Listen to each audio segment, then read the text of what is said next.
ඔව් ආයිබෝන් කියලා පිළිගන්නවා. ඉතින් මේ අද ගෙනෙන YouTube ජ්‍යොතිෂමය වැඩසටහන සමග ඉතින් අද අපි කතා කරන්නට යන්නේ මොකක් ගැනද?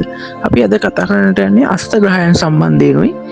ඔව් අස්තග්‍රහයන් කියන්නේ ජ්‍යොතිෂයේ ගෙන ගන්න කෙනෙක්ට, ඒ වගේම ජ්‍යොතිෂයේ උනන්දු කෙනෙක්ට, තමන්ගේ කේන්දරය බලා ගන්න කැමති කෙනෙක්ට වඩාත් යෝග්‍ය මාතෘකාවක් කියලා කියන්න පුළුවන් මෙන්න මේ අස්තග්‍රහයන් කියන එක. අස්තග්‍රහයන් කිව්වහම අපිට කියන්න පුළුවන් රවි, චන්ද්‍ර, කුජ, බුධ, ගුරු, ශුක්‍ර, ශනි, රාහු, කේතු කියලා නවග්‍රහයන් ඉන්නවා. අපි දන්නවා මේ අතරින් ග්‍රහලෝකයේ රජුරෝ නැත්නම් පියාගේ ලෙස සලකන්නේ අපි රවි ග්‍රහය. ඉතින් රවි තමයි හැමතෙම ආලෝකය දෙන්නේ නේද? ඉතින් මෙන්න මේ රවි ආලෝකය දෙනකොට හැමෝටම රවිට අංශක වුණා, රවිට ලං වුණාම ඒ ග්‍රහය අස්තභාවයට පත් වෙනවා කියලා කියනවා. ඉතින් මෙන්න මේ විදිහට තමයි අස්තග්‍රහය හැදෙන්නේ. ඉතින් රවි ග්‍රහයා කියන්නේ අපි කියව පියාගේ රවිගේ ශක්තිය වැඩි, රශ්මිය වැඩි. එතකොට රවිට ලං වෙනකොට ග්‍රහයාගේ තියෙන, ඒ කියන්නේ රවිට ඉතාසන්න වීම තුළ ග්‍රහයාගේ බලය රවිට පැවරෙන තත්ත්වයක් වෙනවා. රවිගේ පාලනයට එම ග්‍රහය නතර වෙනවා කියලා කියන්නට පුළුවන්. ඉතින් රවි කියන්නේ අපිට එළිය දෙන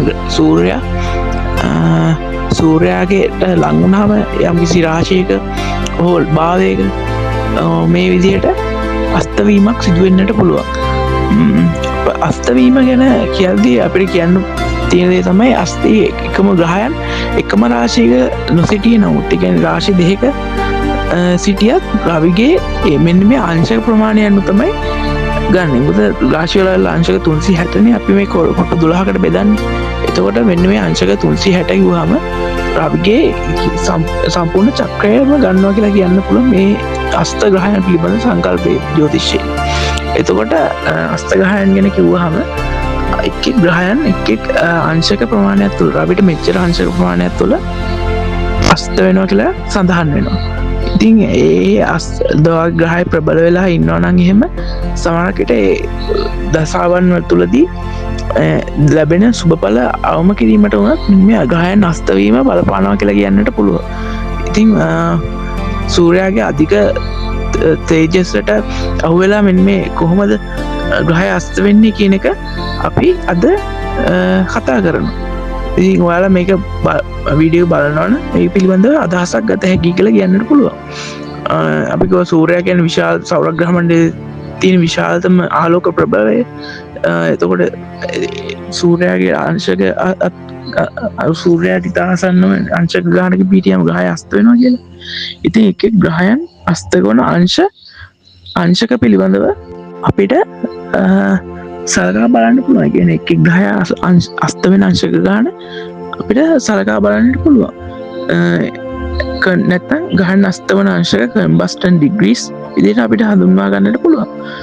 ඉතින් මුලින්ම චන්ද්‍රයා තමයි අංශක 12ක් ඇතුළත රවිගෙන් අංශක 12ක් ඉදිරියට හෝ පිටුපසින් චන්ද්‍රයා ඉන්නවනම් චන්ද්‍රයා අස්තවීමක්, සඳු අස්තවීමක් විදිහට සලකනවා. කුජ ග්‍රහය අංශක 17ක් ඇතුළත කුජ ග්‍රහය රවිගෙන් අංශක 17ක් ඉදිරියට හෝ අංශක 17ක් පසුපසට අස්ත වෙලා තියෙනවා නම් කුජ ග්‍රහය අස්තයි කියලා සලකනවා. ඒ වගේම තමයි ගුරු ග්‍රහය, සූර්ය ගුරු අංශක 11ක් ඇතුළත රවිගෙන් ඉදිරිය හෝ පිටුපසින් සිටිනවා නම් රාශි එකම රාශිය හෝ භාවයන් රාශීන් දෙකක වුණත් සිටින්නට පුළුවන්. නැත්නම් භාවයන් දෙකක වුණත් මේ අංශක ප්‍රමාණයක් ඇතුළත ඉන්නවා නම් ගුරු ග්‍රහය හස්ත වෙලා කියලා කියනවා. ඒ කියන්නේ බුධ ග්‍රහය අංශක 14ක් ඇතුළත තමයි රවිගෙන් ඉදිරිය හෝ පිටුපස සිටිනවා නම් හස්ත වෙන්නේ. ඒ වගේම රෙට්‍රෝග්‍රේඩ් වෙලා තියෙනවා නම් කියන්නේ අපි කතා කරමු කියන්නේ රෙට්‍රෝග්‍රේඩ් වීම ගැන ග්‍රහය බුධ අංශක 14ක් ඇතුළත යෝග වෙලා ඉන්නවා නැත්නම් අංශක 12ක් ඇතුළත රෙට්‍රෝග්‍රේඩ් වෙලා ඉන්නවා නම් බුධ ග්‍රහය අස්ත වෙලා කියලා සලකනවා. ඒ වගේම තමයි සෙනසුරු ග්‍රහය ශනි කර්මයට තීන්දුව දෙන ශනි අංශක 15ක් ඇතුළත සූර්යාගේ සිටිනවා නම් ඉදිරිය හෝ පිටුපස ශනි ග්‍රහය අස්ත වෙලා කියලා සලකනවා. ඒ වගේම මෙන්න මේ රාහු සහ කේතු කියන ග්‍රහයන් ඡායා ග්‍රහයන් විදියට සලකන නිසා මෙන්න රාහු සහ කේතු අස්ත වෙන්නේ නැහැ කියලා තමයි සඳහන් වෙන්නේ. එතකොට අපිට අපි කිව්ව දැන් සඳු ග්‍රහය අංශක 12ක් ඇතුළත, කුජ ග්‍රහය අංශක 17ක් ඇතුළත, බුධ අංශක 14යි, රෙට්‍රෝග්‍රේඩ් නම් අංශක 12යි. ඒ වගේම ගුරු ග්‍රහය අංශක 11ක් ඇතුළත, සිකුරු අංශක 10ක් ඇතුළත. නැත්නම් රෙට්‍රෝග්‍රේඩ් නම් සිකුරු රෙට්‍රෝග්‍රේඩ් නම් අංශක 8ක් ඇතුළත. ඒ වගේම ශනි ග්‍රහය අංශක 15ක් ඇතුළත සූර්යාගේ සිටිනවා නම් එය එම ග්‍රහය අස්ත වීමක් විදිහටත් රාහු සහ කේතු අස්ත නොවන බවත් අපි කිව්වා. එතකොට අපිට කතා කළ හැකි එක් ග්‍රහයන් අස්ත වුණොත් එමගින් ඇති කරන ප්‍රතිඵල සම්බන්ධයි. ඉතින් අපි මුලින්ම ගන්නවා කම්බස්ටඩ් මූන් නැත්තම් චන්ද්‍රයා අස්ත වීම. චන්ද්‍රයා අස්ත වෙලා උපදින්නේ බොහෝ විට අමාවක ආසන්නයේ තියෙන උපදිලා තියෙන චන්ද්‍රයා අස්ත වෙලා නම් අමාවක දිනයක හෝ ඒ ආසන්නක තමයි චන්ද්‍රයා අස්ත වෙන්නේ.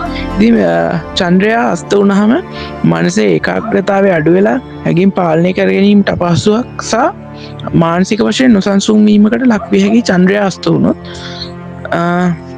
ඒ වගේම අපි කතා කරනවා කුජ ග්‍රහය සම්බන්ධයෙන්. නැත්නම් කම්බස්ටඩ් මාස් කුජ ග්‍රහය අස්ත වුණොත් එහෙම ශක්තිය සහ කෝපය නිසිලෙස පිට කරගත නොහැකිව අභ්‍යන්තරික කෝපය නැත්නම් සප්‍රෙස් ටැංගර් හෝ හදිසි තීරණ නිසා වැඩ වරද්දවා ගැනීම නැත්නම් වැඩ පැටලීම වගේ දේවල් එන්න පුළුවන් කුජ ග්‍රහය අස්ත වුණොත්.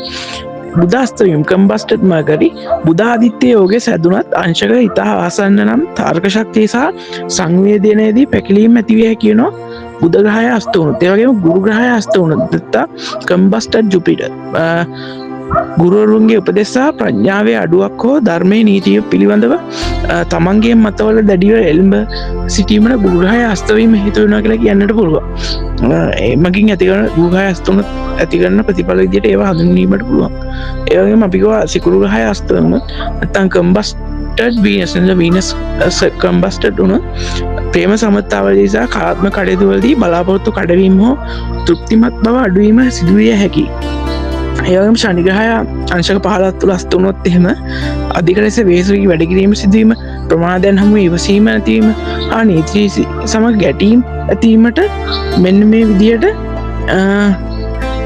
බලපානවා කියන්නට පුළුවන් ශනි අස්ත වුණොත් සූර්යාගේ අංශක 15ක් ඇතුළත. ඉතින් ඒ වගේම තමයි එහෙම අස්ත වන ග්‍රහයන් උච්ච නැත්නම් ස්වක්ෂේත්‍ර මූල ත්‍රිකෝණ රාශියක ඉන්නවා නම් අපි කතා කරා ඒ පිළිබඳව. උච්ච ග්‍රහයන් ස්වක්ෂේත්‍ර මූල ත්‍රිකෝණ වගේම නීච වෙන ග්‍රහයන් සතුරු මිතුරු ග්‍රහයන් පිළිබඳව කතා කරා අපේ ප්ලේලිස්ට් එකේ තියෙන ඇස්ට්‍රොලොජි ප්ලේලිස්ට් එකේ channel එකේට ගිහිල්ලා ඔයාලට බලන්න පුළුවන්. අපි ඒ ගැන සඳහන් කරලා තියෙනවා ඉතින්. ඉතින් ඔයාලට පුළුවන් ඒකත් බලන්න. අපි කිව්වා දැන් අස්ත වෙච්ච ග්‍රහය ස්වක්ෂේත්‍ර උච්ච රාශියක සිටියොත් එහෙම එම ප්‍රතිඵලය අඩු කිරීමට හේතු වෙනවා. නැත්නම් නැති වුණත් කළා දහම යන පුළුවන්. ඉතින් නැතිම වෙන්නේ නැහැ. යම් කිසි මට්ටමකට බලපානවා. නමුත් ප්‍රධාන වශයෙන් දෝෂය භංග වෙන ස්වභාවයක් තියෙනවා. මෙන්න මේ විදිහට උච්ච වූ ස්වක්ෂේත්‍ර බලයෙන් හොඳ රාශියක සිටියොත් එහෙම එම ග්‍රහය අස්ත වෙච්ච ග්‍රහය. ඒ වගේම තමයි සුබ ග්‍රහයන්ගේ දුෂ්ට ගුරු සිකුරු නැත්නම් හොඳ චන්ද්‍රයා කියන්නේ පුර චන්ද්‍රයා නැත්නම් බලවත් චන්ද්‍රයා උච්ච චන්ද්‍රයා වගේ ග්‍රහයන්ගේ දෘෂ්ටියකට නතු වුණොත් එහෙම එම ග්‍රහයාගේ දෝෂය භංග වීමක් වෙනවා කියලා කියන්නත් පුළුවන්. ඒ වගේම නවාංශක කේන්ද්‍රය කියන්නේ D9 chart එකේ එම ග්‍රහයා යම්කිසි මට්ටමක බලවත් වෙලා ඉන්නවා නම් යම්කිසි බලයකින් යුතුන ග්‍රහයාගේ අස්ත වීම භංග වෙනවා කියලා කියන්නත් පුළුවන්. ඉතින් ඊට පිළියම් වශයෙන් අස්ත වෙච්ච ග්‍රහයාගේ වර්ණ යන්ත්‍ර ඒ වගේ දේවල් මැණික්කෝ භාවිතයට පෙර කේන්දර එක පරීක්ෂා කරලා ඒ ග්‍රහය සුබද වෙනත් ක්‍රම මගේ සුබද නැත්තම් ඒ වගේ අපි පොඩ්ඩක් පරීක්ෂා කරලා බලන්න ඕනේ. නැත්තම් ඒ ග්‍රහයට අදාළ මැණිකක් එහෙම දැම්මොත් එහෙම ඉතාමත් අපලකාරී වෙන්න පුළුවන්, මාරක වෙන්න පුළුවන්. ඒ වගේ දේවල් අපි පරීක්ෂා කරන්නට ඕන. නැත්නම් ඒ යන්ත්‍රයක් දැම්මත් එහෙම තමයි. ඉතින් ඒ ග්‍රහයට අදාළ දෙවියන්ට අපිට කියන්න පුළුවන්. ඒ කියන්නේ දෙවියන්ට මන්ත්‍ර කියන්න පුළුවන්. ඒ මගින් එම ග්‍රහයාගේ යම්කිසි කියන්නේ එම ග්‍රහයාගේ තියෙන අපල දුරු කරලා දෙන්න කියලා ඉල්ලන්න පුළුවන්. ඒ කියන්නේ ඊට පස්සේ අපිට කතා කරන්න පුළුවන්. ඒ කියන්නේ නැත්තම් මනස වර්ධනය කරන භාවනා ක්‍රමවල විශේෂයෙන් චන්ද්‍රයා අස්ත වුණු ඒ වගේම ඔබගේ අදාළ ග්‍රහයට අදාළ ක්‍රම ඒ කියන්නේ ධ්‍යාන භාවනා ක්‍රම වර්ධනය කරන්නට පුළුවන්. ඒ වගේම තමයි